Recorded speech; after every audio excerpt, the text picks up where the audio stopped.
Things get incredibly interesting when we start talking about the workflows that can be actioned when a conversation starts. Now, to get started with this, head to Workflows at the top and click New Workflow in the top right-hand corner. Give your workflow a name and tell Gecko we want to wait for the student's first message before triggering this. Now, the range of conditions we have, similar to the pre-workflows, you can tell Gecko to do this every time, but in most cases you'll be wanting to set certain conditions. And the good news is you have a ton of different options available to you.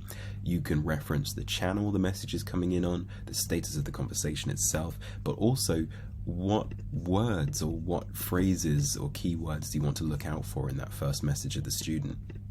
You can also trigger this based off of the time of the day of the week, any specific dates, whether or not your teams are available or offline, any quality of information we can get from the live chat widget, such as the GeoIP, whereabouts are they, how many times have they been on this page or visited us.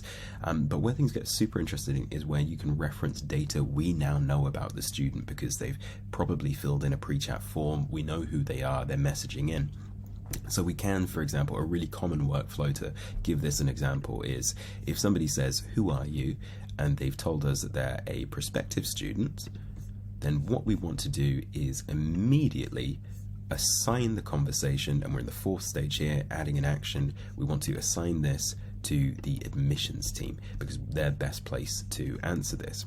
We could also level this up and we could trigger a message to the student saying, "Thanks very much for getting in touch.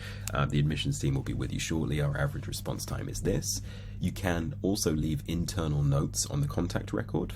You can add tags to the conversation, which play fantastically with the stats section and easily being able to see how many of this type of student or that type of student have messaged you on any given day, week, month, or year. And you can also set contact fields to your heart's desire to make sure that all of the right information is flowing into your CRM.